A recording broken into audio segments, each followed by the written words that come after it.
प्रकाशित वाक्य 1:3 में लिखा है, धन्य है वो जो इस भविष्यवाणी के वचन को पढ़ता, सुनता और मानता है।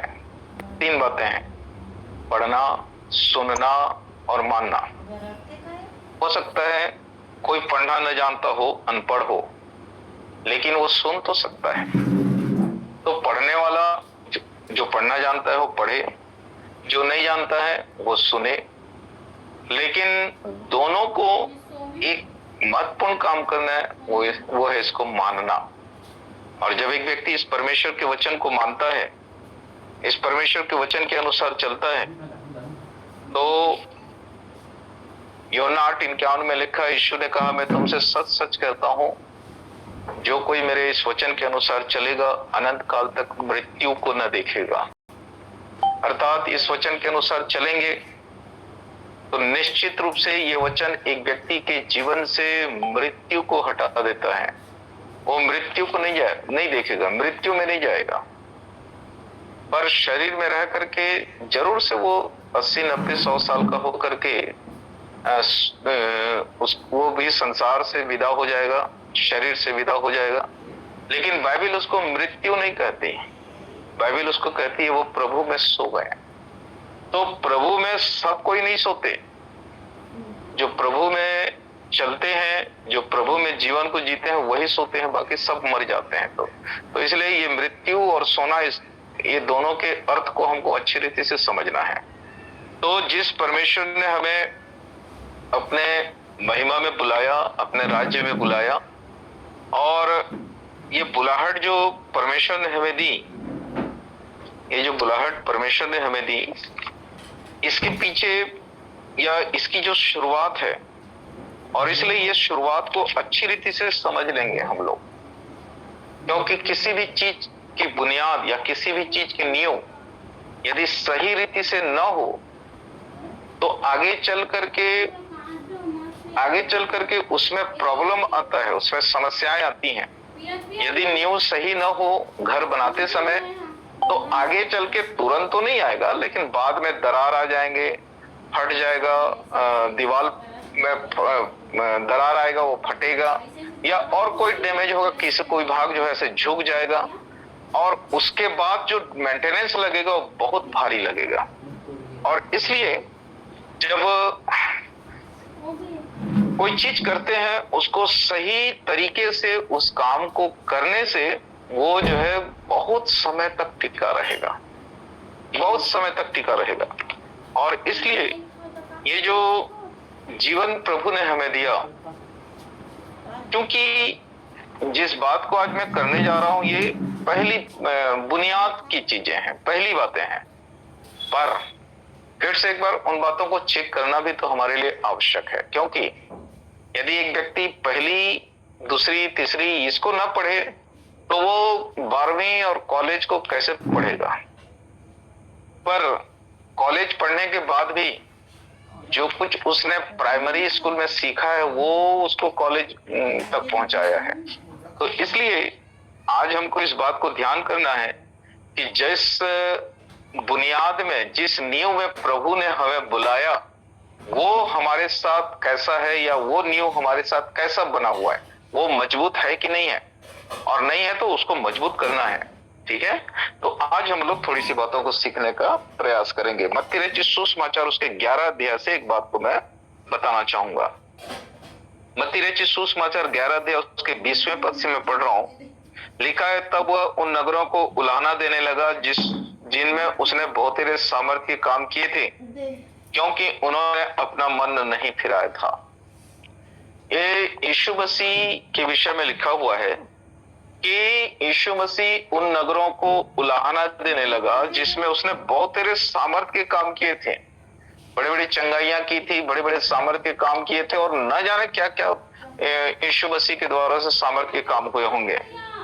आज जो सामर्थ्य के काम होते हैं मनुष्यों के द्वारा से, यदि कोई लंगड़ा व्यक्ति हो या कोई लकवाग्रस्त व्यक्ति हो और उसको चंगाई करने के लिए प्रभु के दास लोग बोलते हैं कि उठो, तो वो धीरे धीरे उठने लगता है, धीरे धीरे चलने लगता है, थोड़ा थोड़ा एक एक कदम आगे बढ़ाने लगता है। लेकिन उस समय जब यीशु मसीह के साथ ये स्थिति नहीं थी। यीशु मसीह के साथ 38 साल से एक व्यक्ति बीमार पड़ा था। उसको यीशु ने कहा उठ, अपनी खाट उठा और चल फिर। वो सबके सामने उठा और चलने फिरने लगा, और वो भी खाट उठा करके। तो यीशु मसीह जिसको चंगा किया 100% चंगा हो जाता था उसी घड़ी। तो जो सामर्थ्य के काम किए यीशु मसीह ने 100% लोग जो है चंगे हुए, चलने लगे, और जो जो तकलीफ, जो जो बीमारियां थी उससे उनको छुटकारा मिला। अब फिर से 20 पद को मैं पढ़ रहा हूं, लिखा है तब वह उन नगरों को उल्हाना देने लगा जिनमें उसने बहुतेरे सामर्थ्य के काम किए। बहुतेरे सामर्थ्य के काम किए क्योंकि उन्होंने अपना मन नहीं फिराया। उलाहना देने का मतलब, इसको कैसे समझेंगे? उलाहना देने का मतलब, मान लो कोई बहुत ही मुसीबत में है, 5,000 रुपए के कर्जा में है, सामने वाला जो उसको भारी दबाव बना रहा है और वो बहुत चिंता में है, बहुत ही चिंता में है, बहुत ही समस्या में है, और वो 5,000 उसका कर्जदार उसको बार बार चिता रहा है, नहीं देगा तो तेरा ऐसा कर दूंगा, वो कर दूंगा, इस तरह से। दया आ गई हमको और हमने कहा ये बहन या ये भाई, ये 5,000 मैं तुम्हें देता हूँ, और उसके बाद फिर मत मेरे को वापस मत करना, ये 5,000 उसको कर्जा को चुका दे और तू बिल्कुल शांत रह, खुश रह, निश्चिंत रह। उसने 5,000 लिया और कर्जा चुका दिया और निश्चिंत हो गया। कल या परसों हमने कहा कि बहन थोड़ा सा चलो ना मार्केट से वो थोड़ा सा आते हैं, वो काम करके आते हैं, या बहन आओ तो मेरे यहाँ, ये थोड़ा सा ये है ना, इसको ये सोफा है, सोफा को थोड़ा सा पकड़ने लगना, इधर उधर हम लोग सेट करना चाह रहे हैं, आइए तो थोड़ा सा। और यदि वो बहन बोले नहीं, मैं ये सब काम नहीं कर सकती, नहीं मुझे, मेरे पास समय नहीं है, नहीं मैं ये सब काम करने में आपका सहयोग नहीं कर सकती, तो जिसने दया करके 5,000 दिया वो क्या बोलेगा? कल मैं इतने मुसीबत में थे और मैंने 5,000 दिया तुमको, और आज एक तो छोटा सा काम मेरा नहीं कर सकते। ये होता है उलाहना देना, कि हमने भलाई तो की या हमने दया तो किया, लेकिन सामने वाले ने उसका कोई प्रत्युत्तर नहीं दिया, कोई उसने प्रतिक्रिया नहीं दी, वो उसके सामने में कोई उसका मूल्य नहीं, हमने जो किया। तो यहाँ पर उसी बात को यहाँ पर यीशु मसीह कह रहा है कि यीशु उन नगरों को उलाहना देने लगा कि जिसमें उसने बहुत तेरे सामर्थ्य के काम किए। लेकिन आगे लिखा है क्योंकि उन्होंने मन नहीं फिराया था। एक चीज को बहुत अच्छे से समझ लीजिए, उन्होंने मन नहीं फिराया था। सामर्थ्य के काम कब हुए? मन फिराने के पहले। अर्थात एक व्यक्ति के जीवन में बिना मन फिराए भी सामर्थ्य के काम हो सकता है, लेकिन ये सामर्थ्य के काम को प्रभु क्यों करता है? ताकि इस सामर्थ्य के काम को देख करके, समझ करके, उसको अनुभव करके वो अपना मन प्रभु की ओर लगाए, प्रभु की ओर फिरे। ठीक है। लेकिन यहां पर लिखा है कि वो नगर वाले लोग, कई नगर वाले लोग, उन्होंने सामर्थ्य के काम को तो पाया अपने जीवन में, लेकिन अभी तक वो मन को नहीं फिराए थे प्रभु की ओर, प्रभु की ओर मन नहीं फिराए थे। सिर्फ चंगाई मिल गई थी, सिर्फ छुटकारा मिल गया था, चाहे दुष्ट आत्मा से, चाहे बीमारी से, चाहे किसी और समस्या से छुटकारा मिल गया था, लेकिन अपना मन प्रभु की ओर नहीं फिराया था। इसलिए प्रभु उन लोगों को उलाहना देने लगा। तो मेरे प्रिय लोगों, चंगाई पाना बहुत अच्छी बात है और सामर्थ्य के काम होना बहुत अच्छी बात है, लेकिन मन फिराना सबसे अच्छी बात है। क्योंकि लूका 15 अध्याय में लिखा है कि उसी रीति से एक मन फिराने वाले पापी के विषय में स्वर्ग में आनंद होता है। अर्थात जब एक व्यक्ति मन को फिराता है तो स्वर्ग में आनंद होता है। तो मन को कैसे फिराना है और किस रीति से फिराना है उसको ध्यान करेंगे। यदि एक व्यक्ति मन नहीं फिराएगा तो उसका क्या होगा, उसकी स्थिति क्या होगी? यदि एक व्यक्ति चंगाई पा लिया और मन नहीं फिराया फिर भी नाश हो जाएगा। कैसे इसको समझेंगे? बाइबल यहाँ पर कह रही है, चलिए फिर से 21 पद से मैं पढ़ रहा हूं।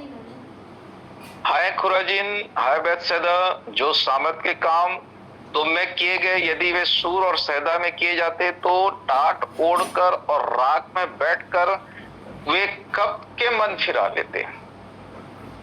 तो यदि जो काम, हे बैतसैदा, हाय खुराजीन और हे बैतसैदा, तुझमें जो सामर्थ के काम हुए, यदि वो सूर और सैदा में किए जाते तो वो टाट ओढ़ करके राख पे बैठ के अपना मन को कब के फिरा लेते।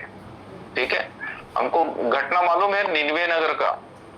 जब जाकर के योना प्रचार किया और कहा कि अब से 40 दिन के बीतने पर ये नगर नाश हो जाएगा, और जब ये बात राजा के कान तक पहुंची, राजा ने आज्ञा निकाल दिया कि अपने पापों को मानो, परमेश्वर की ओर फिरो। और लिखा है लोग टाट ओढ़कर, यहाँ तक कि पशु को भी उन्होंने अपने जहां बांधे थे या जिस घर में रखे थे वहां से पशुओं को भी नहीं खोला, और वो पशु भी चराने नहीं गए, वो पशु भी उस कमरे के अंदर में बंद थे, इंसान भी अपने अपने घरों में बंद थे। और हम सब गांव वाले लोग हैं, जानते होंगे जानवर को चराने के लिए,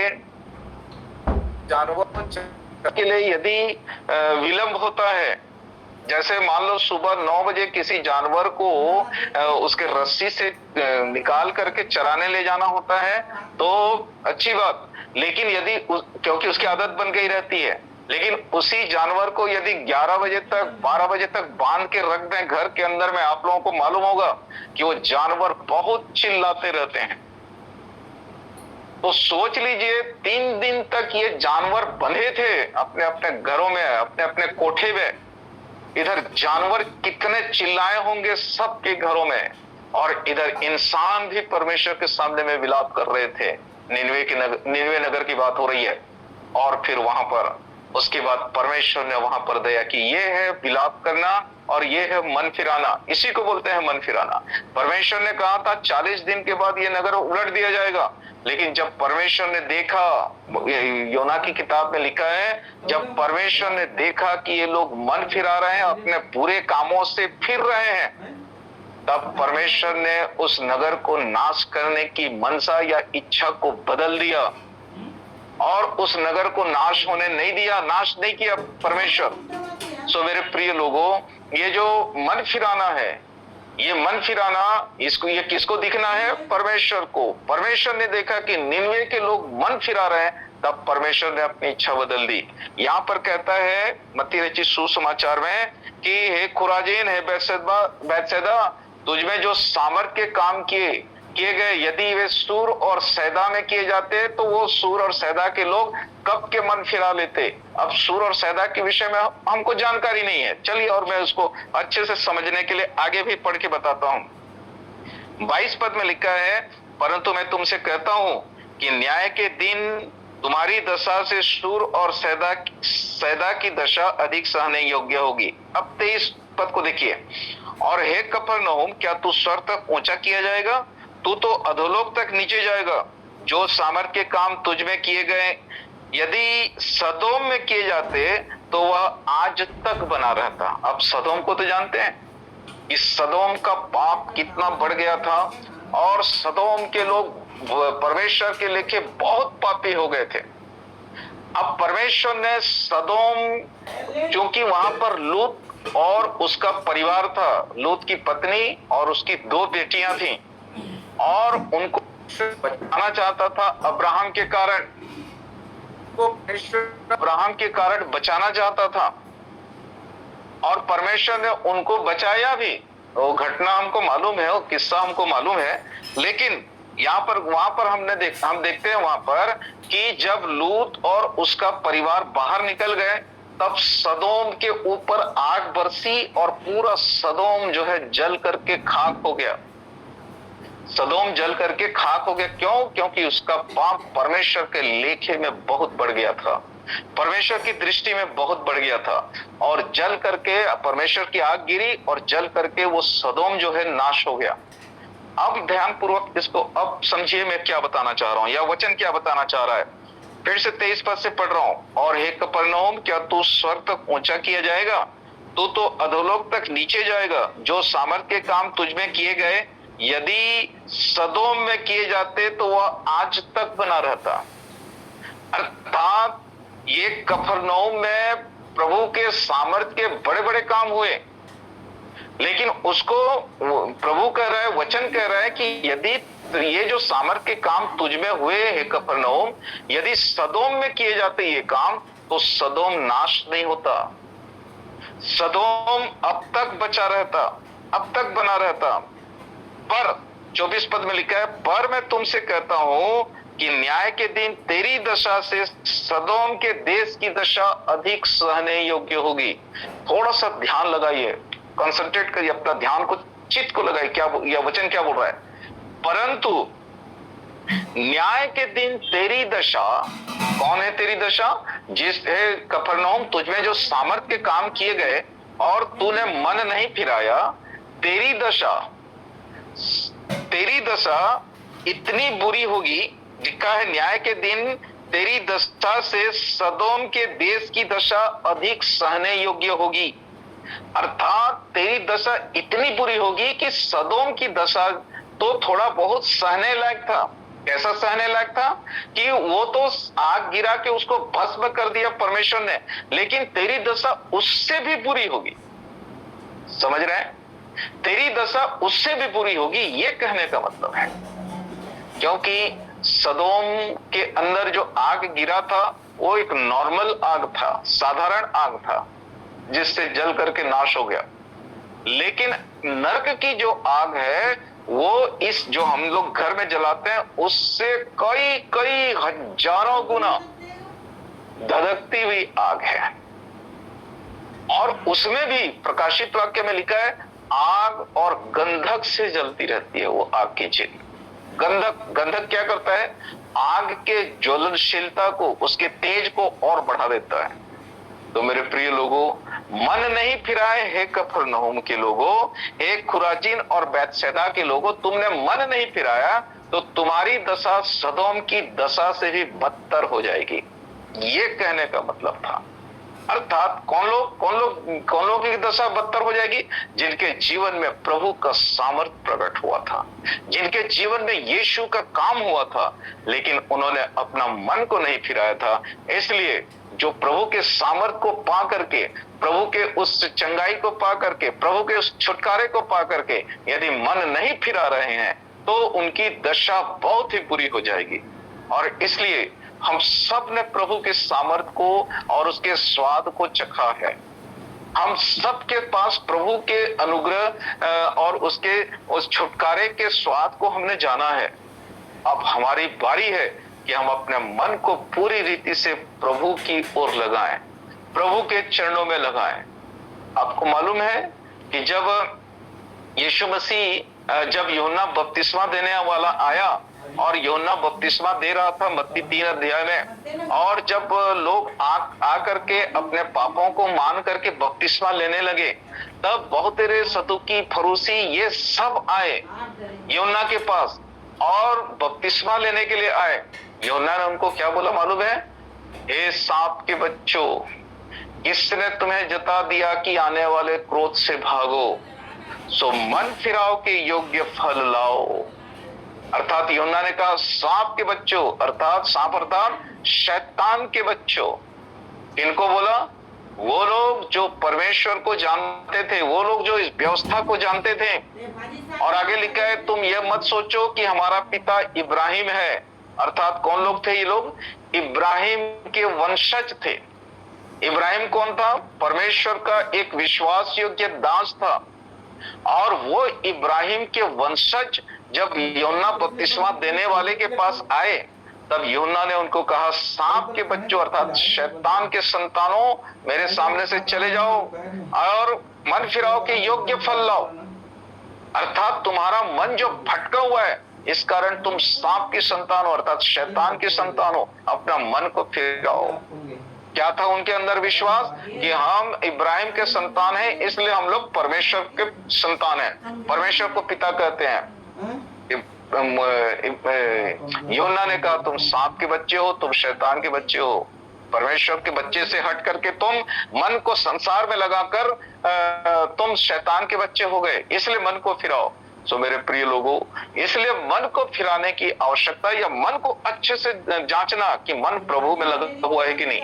यदि प्रभु पर विश्वास करते हैं, प्रभु ने चंगाई दी, प्रभु ने छुटकारा दिया, प्रभु ने हमारे जीवन में काम किया, आश्चर्य कर्म किया, और उसके बाद भी मन यदि संसार की बातों पर लगा हुआ है, लड़ाई झगड़ा, इसकी बुराई उसकी बुराई, चारी चुगली और गाली गलौच और तरह तरह के गुटखा खाना और तरह तरह के नशा करना, इसमें लगा हुआ है, याद रखना मन नहीं फिरा है अभी तक। सामर्थ्य के काम हो सकता है हो गया होगा, मन नहीं फिरा है। बहुत सी बार वो जो काला धागा बांधना, काला टीका लगाना, शुभ अशुभ को मानना, बाइबल में लिखा है लेव व्यवस्था की किताब में 19 के 26 में कि शुभ अशुभ मुहूर्त को मत मानना, कि ऐसा करने से शनिवार को बेटी विदा नहीं करेंगे, मंगलवार को वहां नहीं जाएंगे, वो अशुभ है। ये बिल्कुल नहीं, ये प्रभु के जीवन में ये नहीं चलता।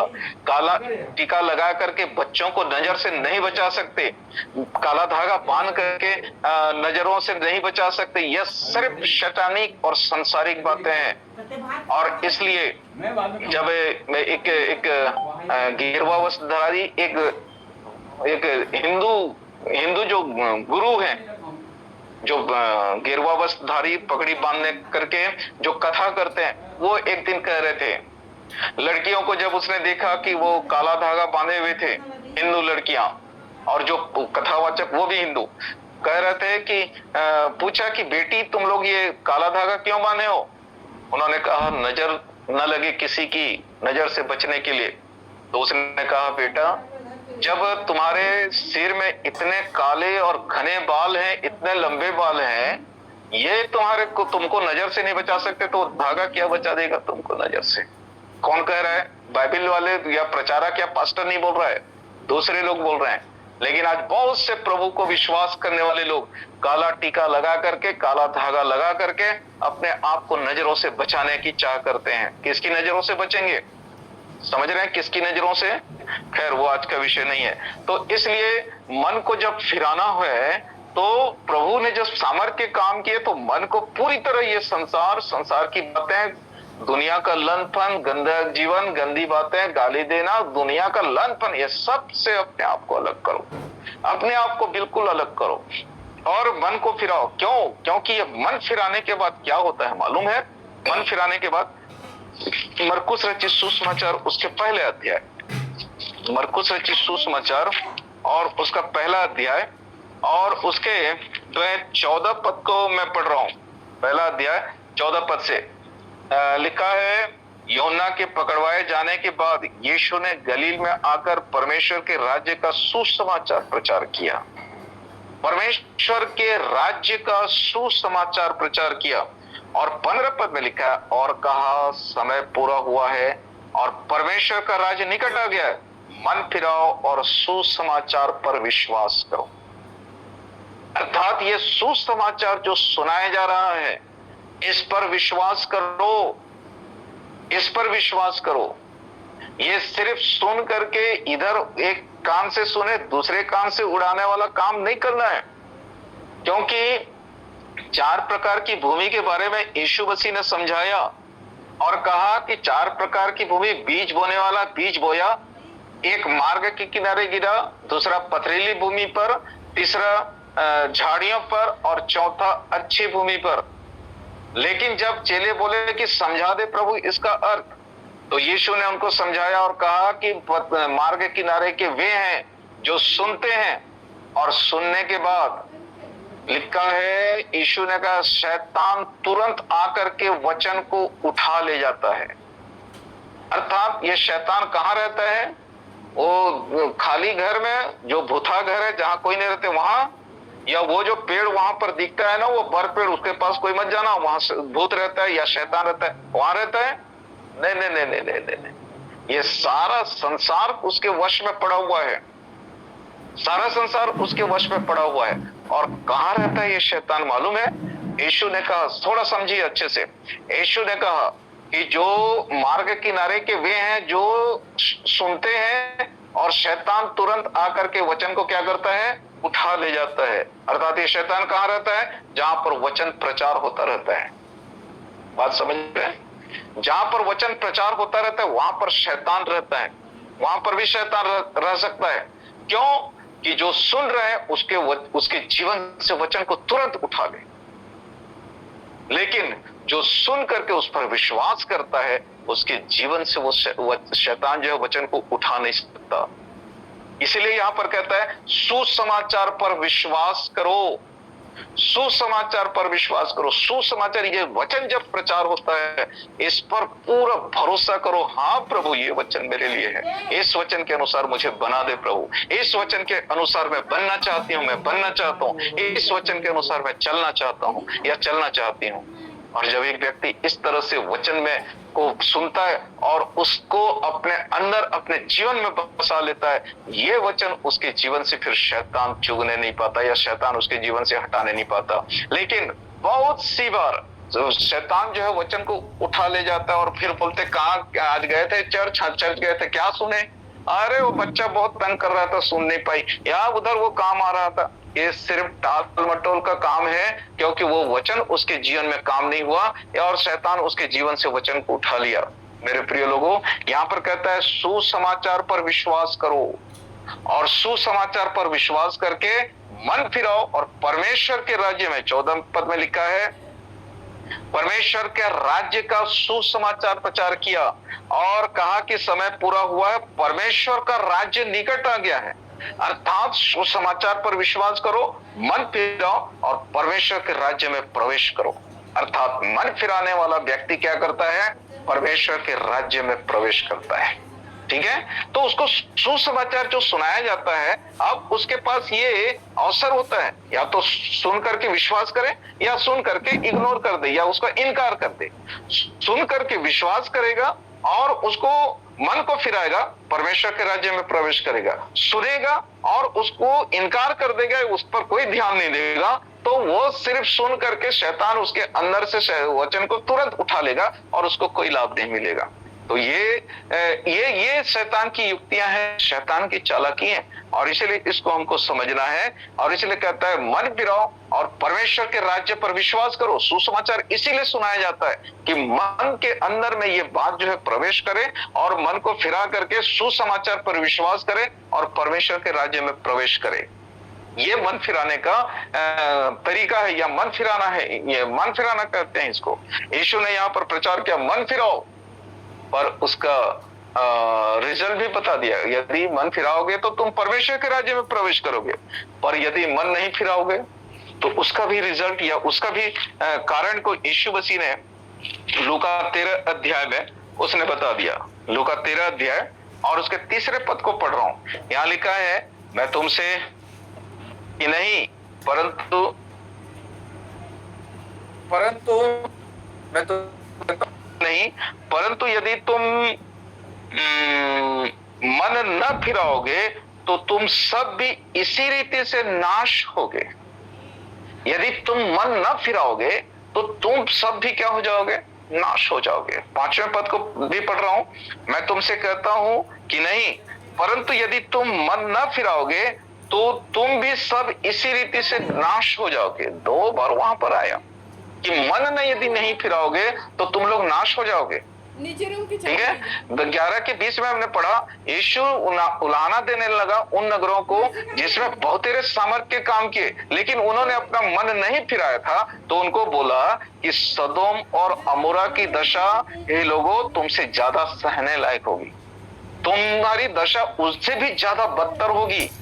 किन लोगों की दशा? जिनके जीवन में यीशु की सामर्थ हुई थी, प्रकट हुई थी, जिनके जीवन में यीशु का सामर्थ के काम प्रकट हुआ था, जिनके जीवन में बीमारियां चंगी हुई थी, जिनके जीवन से प्रभु यीशु मसीह के बड़े बड़े सामर्थ के काम हुए थे। मन नहीं फिराने के कारण सदोम से भी बदतर दशा हो जाएगी, ये यीशु मसीह ने वहां पर कहा। वचन वहां पर यह बताना चाहता है मत्ती रचित सुसमाचार में। और यहाँ पर 13 अध्याय में यीशु मसीह ने स्पष्ट कहा कि यदि तुम मन नहीं फिराओगे तो तुम सब इसी रीति से नाश हो जाओगे, नष्ट हो जाओगे। तो मेरे प्रिय लोगों, आज जब हम प्रभु पर विश्वास करते हैं, आज जब हम प्रभु पर भरोसा करते हैं, तो हमारे लिए एक बहुत ही महत्वपूर्ण बात, इस मन को प्रभु की ओर लगा दें, इस मन को प्रभु के चरणों में समर्पित कर दें और कह दें कि प्रभु मैं अपना मन तेरी ओर लगाता हूं, मैं अपना मन तेरी ओर उठाता हूं। और ये तो आज का विषय नहीं है जो मैं अभी बोलने जा रहा हूं, सिर्फ इस पद को मैं पढ़ रहा हूं। ये मन जब एक व्यक्ति प्रभु की ओर लगाता है तब प्रभु उस मन को लेकर के क्या करता है, क्या करता है, सिर्फ मैं पढ़ रहा हूं। यहेजकेल की किताब उसका 36 अध्याय और उसके 25 पद से पढ़ रहा हूं। मैं